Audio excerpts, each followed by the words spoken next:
طيب بسم الله الرحمن الرحيم. We started the intrusion detection systems. As we said before, just the fact that we have some security protocols or security mechanisms set up in each layer, that doesn't mean that the system overall is bulletproof or it is 100% protected from any types of attacks.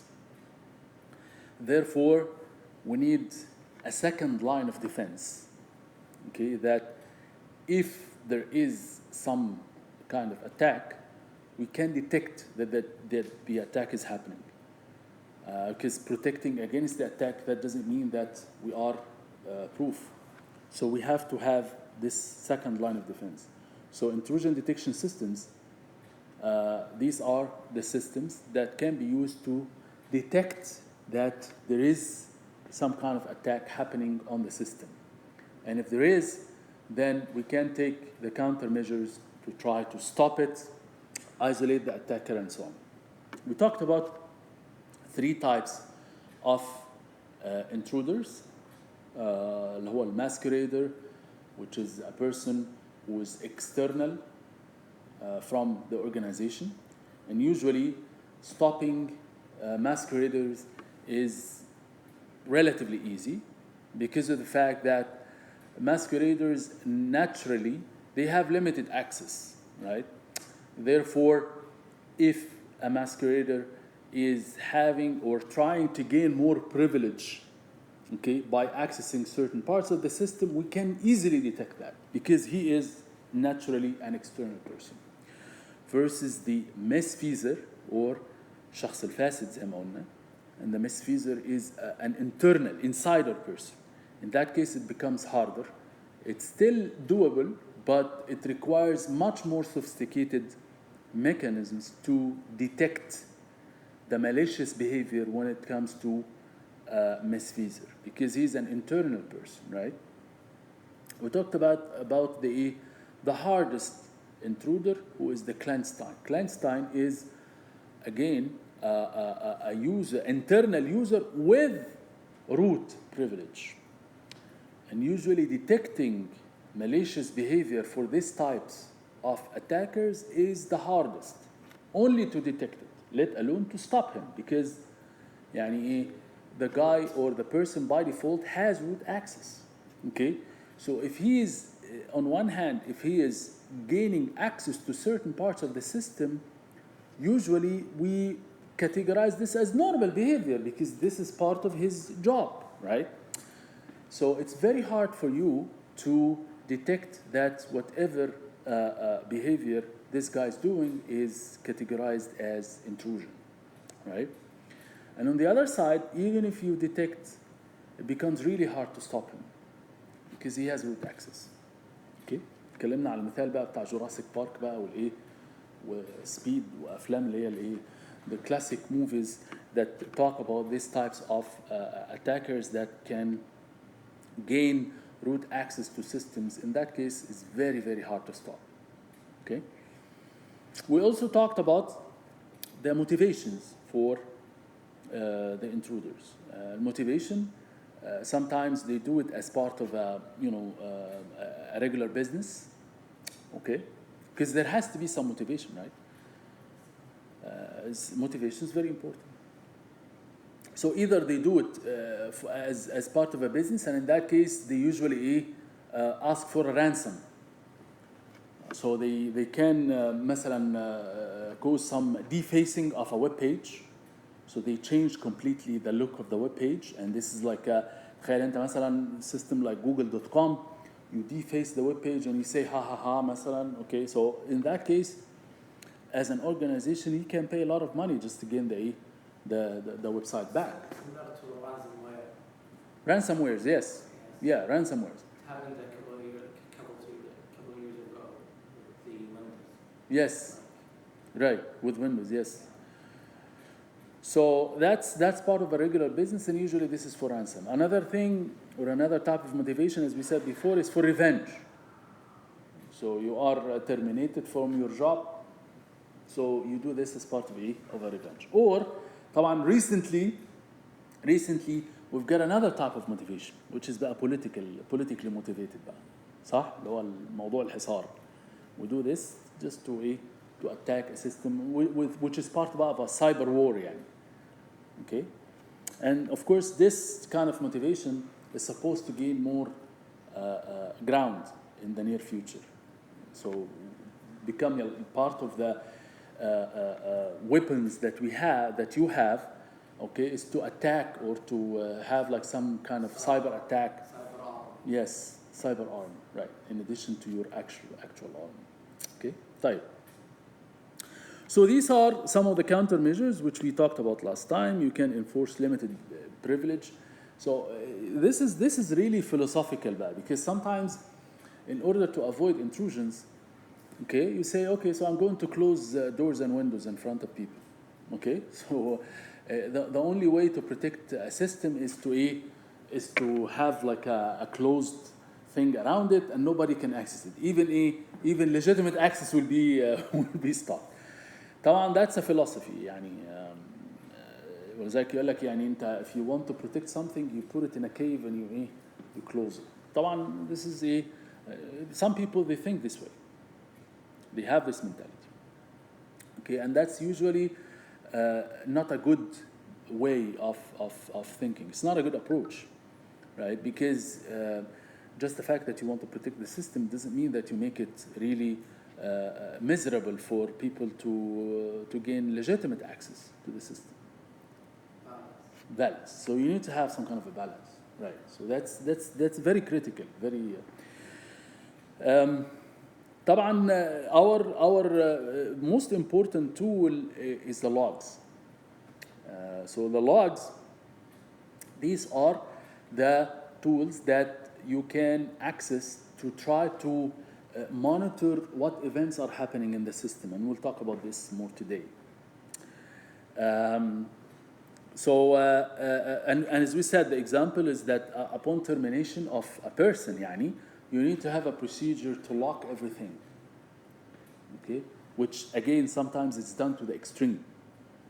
Even a student who's like leaving the university, you close everything and so بالعكس يعني some يعني most of the students usually they need to have this communication with the organization. They need to have loyalty with the يعني, and I know يعني some people in the university that I graduated from Canada. I was telling this as an example, a very interesting example in the department.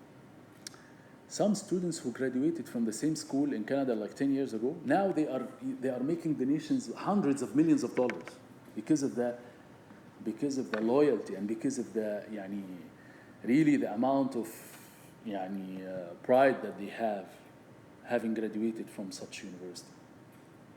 إنما إحنا the first thing we do is that we have to cut all kind of communication with the student, and that's not a good behavior as well. That's not a good approach. So again, this kind of procedure sometimes is done to the extreme. Of course, in sensitive companies, as we said, like مثلا Microsoft, Apple, things like that, they probably need to do these types of procedures just to protect their assets. Government, yes, حاجات government, yes, especially ministries, things like that. Yeah, these are sensitive يعني, things, and they need to have these proper procedures in place, right? And also, not only يعني, upon termination, you need to cut all the communication, but you also need to re-image and have a copy of whatever they are working on, so that you can sue them, you can chase them, and have like some lawsuits against them if they were to use the material of the company somewhere else. Okay, so these are some of the countermeasures. طبعا some of them are not really يعني related to intrusion detection per se. Some of them are part of forensics, like after the intrusion happens, you need to really chase that person, and you need to like what happened for أثناء الحصار أو كده يعني. Okay. So today we need to cover intrusion techniques. So what are the techniques that we can use in order to detect the intrusion? Detect the intrusion. So there are some classifications. في بقى taxonomy, we need to talk about it today. So the objective of the intrusion is to gain access to a system or to increase the range of privilege. As we said, like if you are a masquerader, okay, external, yet you are trying to gain more privilege to certain parts of the system in order to attack and get some sensitive information, things like that. Most initial attacks use system or software vulnerabilities that allow a user to execute code that opens a backdoor into the system. We talked about many examples, like you assume that you have firewalls and have everything, but there is a modem that does not use network access security, so I can physically have like a port and connect to a network, and from this network I can have internal access, things like that. So you can try to abuse, or you can utilize certain vulnerabilities in any parts of the, whether in any part of the network or in any security level that's applied in certain layer. Okay? So even مثلا in, we talked about policy database in the case of VPN, we talked about policies in the case of network access security. So certain مثلا physical addresses, they are not buffered, they are not مثلا, so I can use any kind of device and connect it to the network and gain access, things like that. So these types of vulnerabilities, you cannot really close 100% of these attack surfaces, because closing 100% of these would mean that you close the door in front of legitimate users in many ways. Okay? So that's why you need to have intrusion techniques. You need to have this intrusion defense, because it's not that you will be bulletproof, is that when the attack happens, at least you need to detect it. So one of the ways, مثلا, for protecting password files. For password files, we talked about this method. So for in Kerberos, what we usually use is to use a one-way function. It's like hashing, right? So when you send only your user ID, and then the server will send you back a puzzle which is encrypted with the hashed password, right? So if you solve that puzzle, this means that you have the proper password, something like that, okay? But definitely, the password, when it's stored on the file, on the server, it's not stored as plain text. It's stored as a hashed value, right? So that, from the hash, you can never reverse back and get the password. You can never do that, right? Type. So you can use this hash function to protect the password file, or to store it as plain text, but you need to have a very strict access control on these files. Okay? Usually this is not enough. So in the past we used to use this method, but nowadays it's not an option. Okay? So you probably need to have both. Okay? But to have only protected password file only through access control, that's not enough, because this means that the password file will be stored as plain text, but with restricted access. So in all cases, you can get to it. مثلا, this is Miss Fizer or Clandestine. Oh, خلاص, well, he has access. You cannot really take the chance of doing this, right? طيب. So as we said, the intrusion detection is a second line of defense, because again, we're not bulletproof.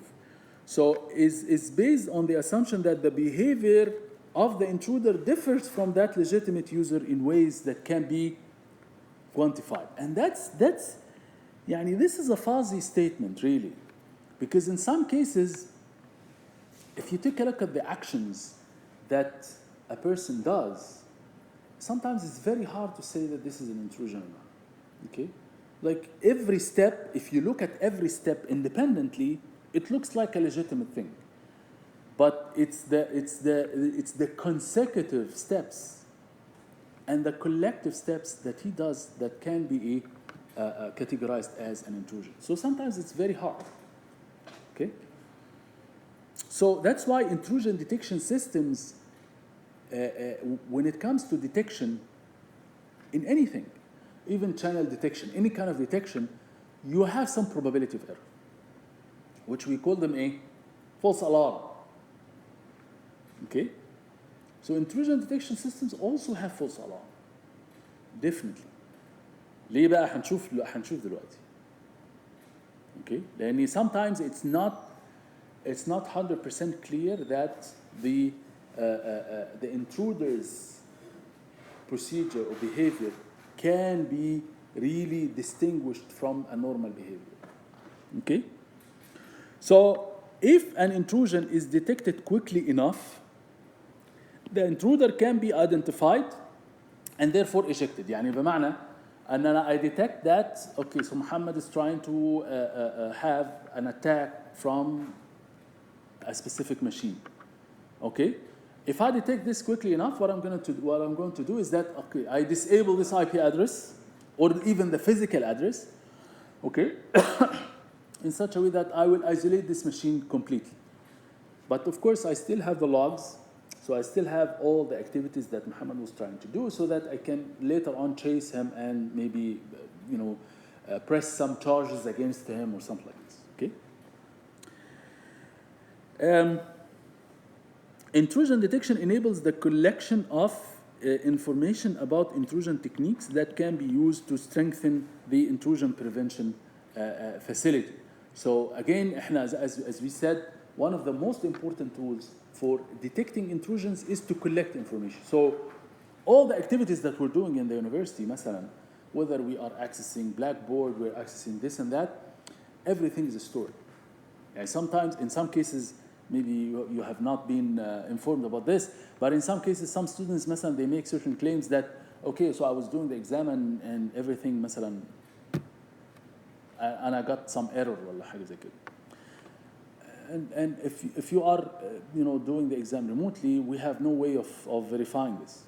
But there is a possible way that we can call ITS and say, okay, so give me the logs. Okay?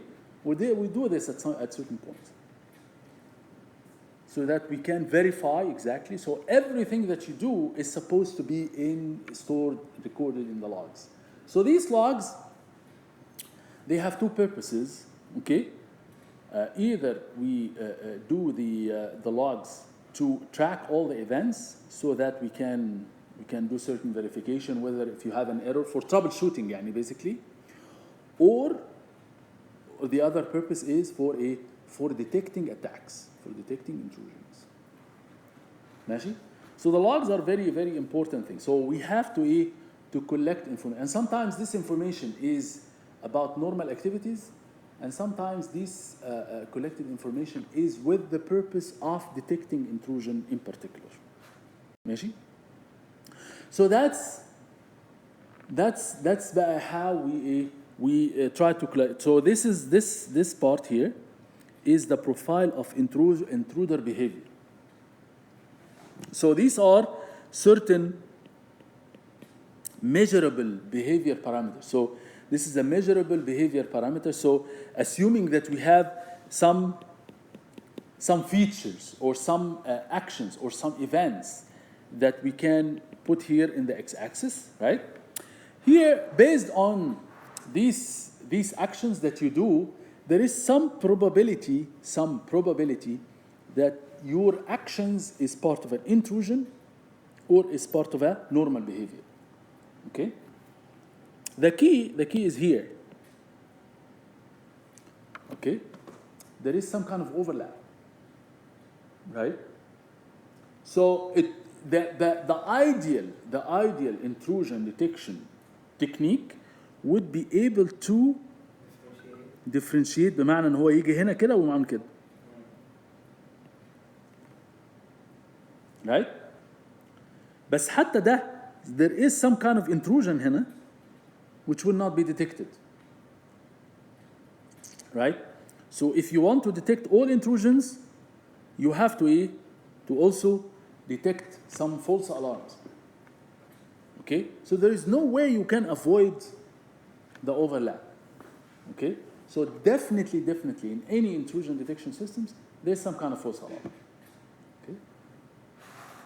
So the idea is to try to minimize this false alarm as much as possible. It's gonna happen. There's no way around it. ماشي كده؟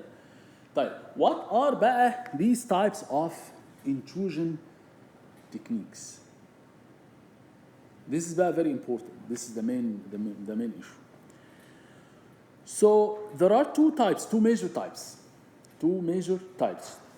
One is called statistical anomaly detection. بمعنى إيه؟ You are accessing certain part of the system specific number of times. Based on these number of times, we can say that what you are trying to do is intrusion. And as we said, there is some kind of false alarm. There could be some false alarm, but we have no way of figuring out whether this is an intrusion or not. But we will classify it as an intrusion. Okay. A very simple example. Exactly. This is exactly what I was going to say.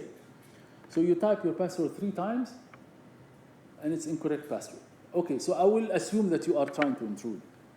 I have no way of saying otherwise, right? So in fact, what you are saying is called the threshold detection. Okay, so if you are accessing the system in a certain way, number of times, okay, then I will say that this is طبعا based on certain event. في حالة الباسورد معناها إيه؟ I entered incorrect password for number of times. خلاص. It's a threshold detected. خلاص. ماشي كده؟ So that's the statistical way. طبعا when I say threshold detected, it's not for a particular user. يعني I'm trying to chase a specific action that's done or a specific event that's done certain number of times. Whether بقى this is coming from Zaid or Abid, I don't care, right? Here, profile based بقى is based on a particular user. So I'm trying to monitor the actions that are done by the same user. It could be multiple actions or multiple events. So مثلا يعني he logged on to this system مثلا 2 times, and then he logged on to this system 2 times, and then he logged on, but he's the same user. Okay? So in that case, statistically كده, this type of access certain number of times on each system, I will categorize it as an intrusion. So the difference between threshold detection, which is targeted towards, it's not based on a certain user, it's based on the action, and the action is done multiple times, up to a certain threshold. The perfect example is what Muhammad said about entering incorrect password for 3 times, 4 times. Okay? Profile based is based on a certain user. So I'm trying to statistically monitor the actions that are done by certain user, even if it's done on different parts of the system. ماشي? So this is the statistical anomaly detection. Rule based بقى is based on certain rule. يعني this is basically مثلا like firewall. Okay? Firewall we apply rules. يعني I have certain rule. Okay? If it applies to your action, then your action will be categorized as an intrusion. Okay, so it's not based on number of times or a statistical anomaly detection. It's based on certain rule. وخلاص. ماشي؟ طبعا احنا for these types of techniques كلها الماشين learning بقى plays a very important role. Especially recently, machine learning started to dominate in all intrusion detection systems. It's the predominant really tool for implementing or designing most of the intrusion detection techniques. Okay? طبعا rule based involves an attempt to define a set of rules. Perfect example is the firewall. Firewall بيقول لك مثلا انت firewall بيقول ايه؟ This type of port, this type of address, this type of physical address, this type of user, things like that. If this rule applies, then it's an intrusion. As simple as that. Okay? But in order to apply these rules, or in order to define these rules, sometimes also you need some intelligence. Sometimes it's not يعني مثلا إن واحد قاعد كده and he sets all the rules. It's not as easy as this.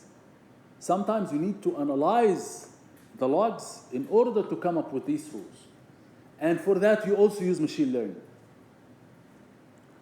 So machine learning in many cases is used to analyze the logs to come up with the rules.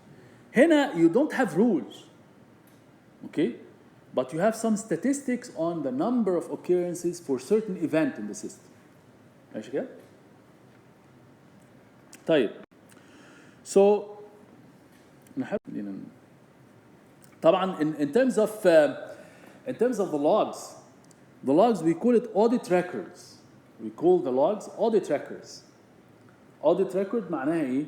A record stores the fact that at this point of time Nawaf did a log on to the Blackboard system. That's an audit record. Okay? And so on. So you keep recording with the time and everything, all the events that are happening. So there are two types of these logs, as we said. Either the native audit records اللي هي ايه؟ اللي هي the normal audit records that the system is currently doing. يعني مثلا Blackboard is coming from a certain vendor, and this vendor has logs as part of Blackboard. When we have banner, it's coming from a certain vendor, and this vendor, he actually performs certain audit records as part of the banner, and so on. So in ITS, مثلا, we have audit records from banner, audit record from Blackboard, and these are the normal audit records that these systems, they are doing, okay? But these audit records, they are not specially designed to detect intrusions. They are not necessarily designed to detect intrusions. صح؟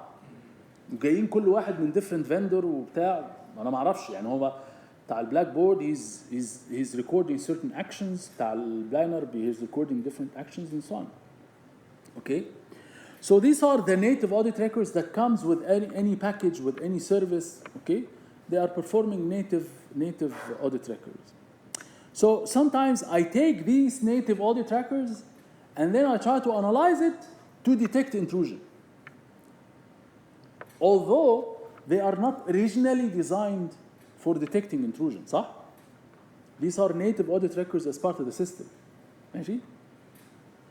So the advantage for using this information is that I don't have to have any additional collection. It comes already with the package. So Blackboard comes with its own audit records. Banner نفس الشيء. كل system بيجي بالاudit records بتاعته. I don't have to collect more information. So it's as is. So I use the system as is, and then I try to get these logs, and then I try to analyze these logs to use it for intrusion detection. Okay?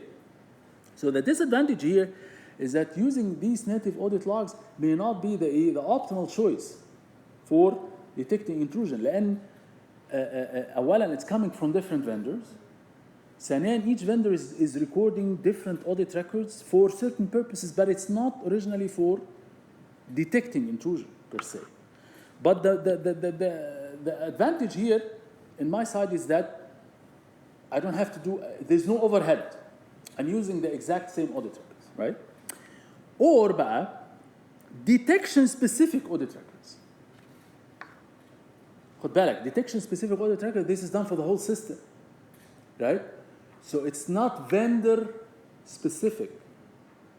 It's not vendor specific خالص. ماشي? I need to record everything with the purpose of detecting intrusion. Blackboard زي banner زي كذا all the access to the physical network that given physical address كذا. I need to record everything, okay? Not attached to a particular vendor, right? And this should simplify the detection of the intrusion. بس في المقابل I need to have some overhead بقى. صح? I need to record all the events from Blackboard, from كذا, different from what the vendor provides. And that requires more overhead. Okay? So it depends on the sensitivity and the robustness of the system that you want to have. يعني مثلا ministries والحاجات دي, these types of detection specific audit log, they need to be in place. They need to be in place because you're talking about a very, very sensitive systems. Okay, but this requires more overhead. عشان كده بقى عايزين ناس زي حالاتكم كده يتخرجوا with some security mentality when they get لا يقول لك لا this is not enough. In order to detect مثلا intrusions for the whole system, I need to really have more than what the vendor gives me. لو في شعر مرة مشكلة. Okay, at least I need to have some way of detecting the intrusions when they happen. So these types of detection specific audit records is important in that case. Okay. So it depends on the application. Depends on the application and the level of robustness that you need to have in the system. نقطة هنا الأول. طيب. So that's طيب. When it comes to statistical anomaly detection, هنا هنتكلم على different types for the case of statistical anomaly detection and for the case of rule-based. ماشي؟ So for statistical anomaly detection, we talked about threshold detection or profile-based. صح؟ اتكلمنا عن these two types. Threshold detection قلنا الإكزامبل المشهور ده. There is certain event, regardless of coming from whatever user, a certain event is happening, the same event is happening 3-4 times, there is a certain threshold, خلاص. ماشي? So so by itself is a crude and ineffective detector. So in many cases, ساعات حتى when we enter the password 2 times, we get scared to type it a 3rd time, right? Because if the account gets blocked, it takes you a very long time. So sometimes on its own, it's very crude. It's معناه it's a very inaccurate way of detecting intrusion. But it's a very primitive way. Yeah, it's a very yes. So it's a very primitive way. That's why more recent systems now, what they do is that they block you for a certain period of time. يقول لك خلاص come again مثلا after 2-3 hours. ليه؟ عشان يعمل ايه؟ ممكن واحد يكون عايز يعمل denial of service ويعمل بلوك لكل حاجه. يقول لك لا خلاص انا خليك بس كده ساعتين وبعد كده تعالى تاني. او ان مثلا يقول لك طب انا خلاص مثلا هبعت لك ريست باسورد على مثلا التليفون بتاعك او على كذا، وريني اذا كنت هتقدر تاكسس الكلام ده. او مرات enter certain letters and numbers. Right. دلوقتي طبعا كمان في اللي هو موضوع المايكروسوفت اوثنتيكيتور، يقول لك طب خلاص مش عارف الباسورد مفيش مشكله، هعمل لك another way of authentication. خلاص هبعت على التليفون بتاعتك some notification المايكروسوفت اوثنتيكيتور and you need to accept things like that. So there are multiple ways. It's not there's no specific way. ماشي كده. Profile based بقى focuses on characterizing the past behavior of individual user. الكي هنا for profile based ان هو is focusing on different actions but for the same user. هنا same action for whatever user. هنا it's different actions but for the same user. So I'm monitoring the behavior of a certain user. So a profile may consist of a set of parameters so that deviation on just a single parameter may not be sufficient. So that's why for a certain user I don't need to focus on the same action. لا I can focus on different actions بس كلهم targeted for one for certain user. ماشي كده؟ For the other side بقى اللي هو rule based. For rule based برضه احنا we have rule based anomaly detection and we have another type in the second slide. So برضه for rule based we have 2 types. So rule-based are techniques that detect intrusions by observing events by applying a set of rules. Simply like a set of rules. I have certain rules وخلاص apply على أي action أنت بتعمله apply certain rule. If this rule applies then it's intrusion. If this rule does not apply خلاص I will let you go. Like a policy server. Like a policy server زي الفايروول بالضبط. Firewall خلاص. There is an incoming مثلا action. This action applies certain rule. لا خلاص I will block it. ماشي. طبعا in many cases by the way you need some kind of a mix between the statistical and the rule based. زي ما هنشوف it's not in many ways you need a combination of both. لأن حتى الrules are done based on certain statistical analysis. Okay? So based on statistical analysis, you come up with the rules and then you apply the rules. ماشي. So rule-based is similar in terms of approach and strength to statistical anomaly detection, and sometimes, as we said, we mix both. Historical audit records are analyzed. اهي بقى شوف, historical audit records are first analyzed to identify what the rules are.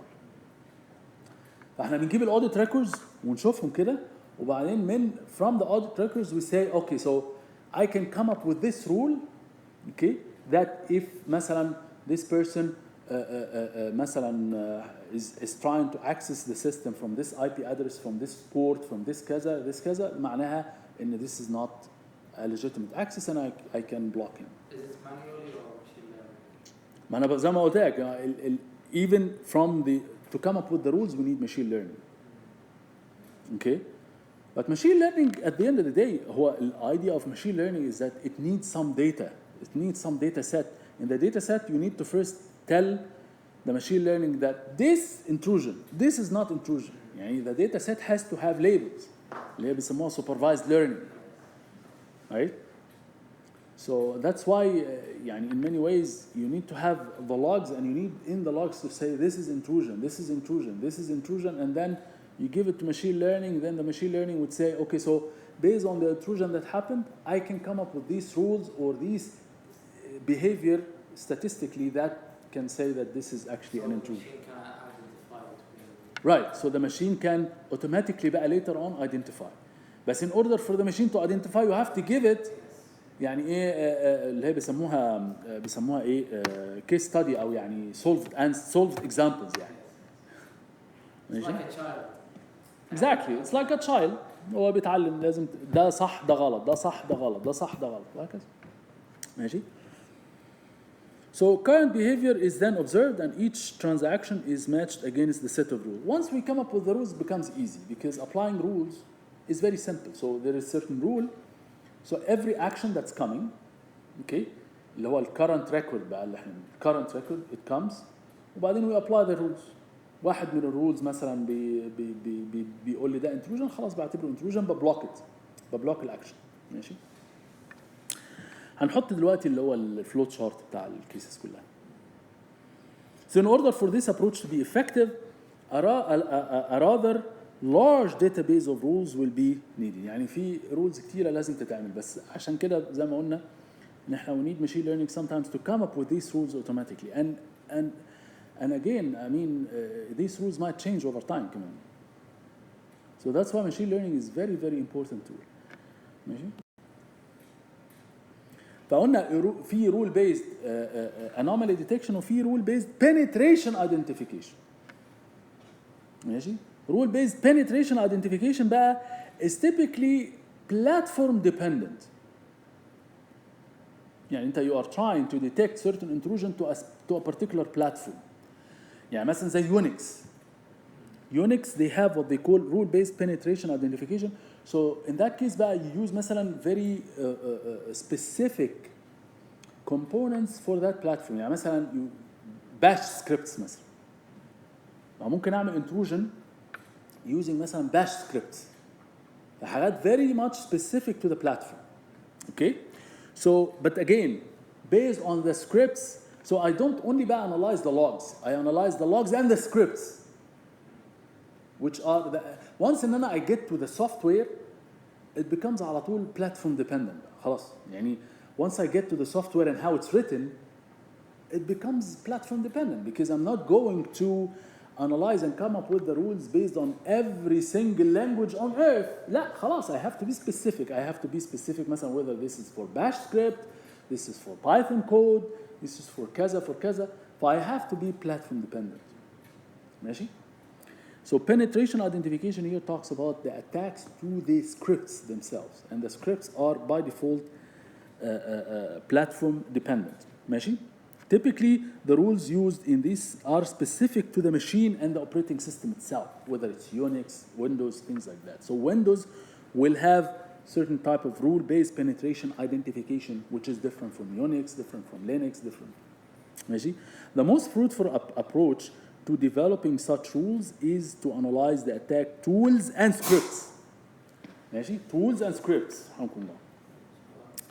ماشي? These rules can be supplemented with rules generated by knowledge security personnel. So sometimes these rules, زي ما قلنا, either are generated by experts. So the experts will look at the logs and then will come up with the rules. Or we replace the experts by some kind of a machine learning. But again, machine learning, we have to tell it, but this is intrusion, this is not intrusion, and then they will come up with the rules themselves. The last one here is called USTAT. So the rule-based penetration identification is very much platform dependent based on the scripts. USTAT is a certain implementation for rule-based penetration identification on Unix, okay, which uses a slightly different concept. Here, what they do is that for USTAT, they say بقى it's a model independent of specific audit records. يعني احنا ما بنبصش على one audit record and apply rule. لا, احنا بنبص على الاكشن وبعدين based on the action we say that currently you are at the use finite state machine. يعني انت based على الاكشن بتاعك دلوقتي you are by default in state 0. Okay? So if you do normal actions, you're fine. If you do certain action, I will not say it's intrusion yet, but I will elevate you to state 1. Okay? If you go to state 1, and then you do certain actions, maybe you go back to state 0. Or maybe you stay in state 1. But maybe for certain actions, you go to a state 2. ماشي? And I keep doing this until I get to state N, and state N is that's intrusion. خدت بالك؟ But this is an intelligent way of implementing the rule base. It's not by applying a certain rule وخلاص. لا, if the rule applies, you will go to state 1. If another rule applies, you will go to state 2 and so on. You keep being elevated يعني with the probability. يعني انت probability بتاعك ان انت to become an intrusion is higher, but it's not complete yet. Okay? If you do certain actions, you might go back, or you might stay in the same state, or get to another, and so on, until state N, which is it's a total intrusion. خلاص. So this is how USTAT. So again, USTAT is a rule-based penetration identification implementation on Unix. ماشي كده؟ This model is interesting because maybe a certain rule itself is not enough. like unemployed, like unintentional mistake. بالضبط مثلا. It should not be yes. فأنت you are being elevated. This is we call this based on finite state machine. ماشي? So based on finite state machine, it increases, or in other words, it reduces the false alarms, okay, and it increases the probability of detecting true intrusions. ماشي كده؟ طيب هنقف هنا. هنقف هنا. المرة الجاية we will try to write the flow chart of all these. يعني basically احنا النهارده اتكلمنا عن statistical anomaly detection and rule based. ماشي? And for each one we classified it into 2. Next time we can talk about the flow chart of each one in terms of يعني procedure, what needs to be done, and then we will get to the next topic, which is to talk about distributed intrusion detection systems. Intrusion detection systems برضو sometimes you cannot implement the detection technique in just one point of the network. It's not enough. Okay, so you need to put different, you need to distribute how you detect the intrusions. But when you distribute it, these distributed nodes, they need to communicate with each other. They need to collectively decide whether this is an intrusion or not. So it gets very complicated. That's why intrusion detection systems, many people who are getting into the research, they find it one of the most interesting topics to talk about intrusion detection and prevention systems and how you implement it. whether بقى in a centralized way زي الفايروول مثلا. firewall is a centralized approach. بس في different approaches to make it distributed. And when it's distributed, again, you cannot classify a behavior as an intrusion from one node. The nodes, they need to communicate with each other. So what type of communication they need to have and when they decide and so on, that's يعني it's a topic of research يعني.